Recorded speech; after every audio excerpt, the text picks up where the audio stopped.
Hello, good morning. My name is Albert Calizo Jasma from the province of Bohol. 25 years old, dating seminaryan yung magpapare.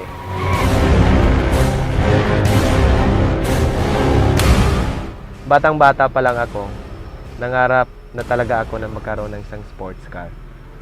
Kaya nga pumasok ako sa AIM Global kasi naniwala ako na dito makukuha ang lahat ng mga pangarap ko sa buhay.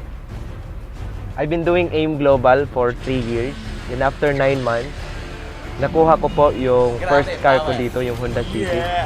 On my second year, nakuha ko po dito yung top of the line model Mitsubishi Strada. And on my third year, ito na po, brand new top of the line model Chevrolet Camaro.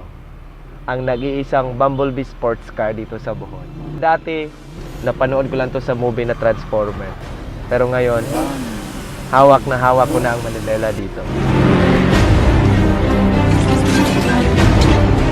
Iba pala yung feeling pag bata ka, tapos naka-sports car ka, lalong-lalo na pag nasa probinsya ka.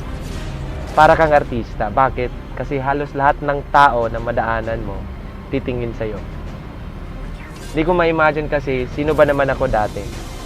Namuhay lang kami bilang magsasaka. My father is a farmer. Nagtatanim ng palay, nagtatanim ng mais. Pero that served me as my greatest motivation para trabahuin ko ang AIM Global.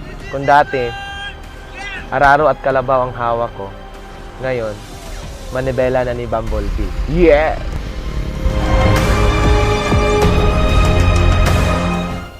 Ang resulta ko ay nagpapatunay na ang AIM Global is really a life-changing opportunity.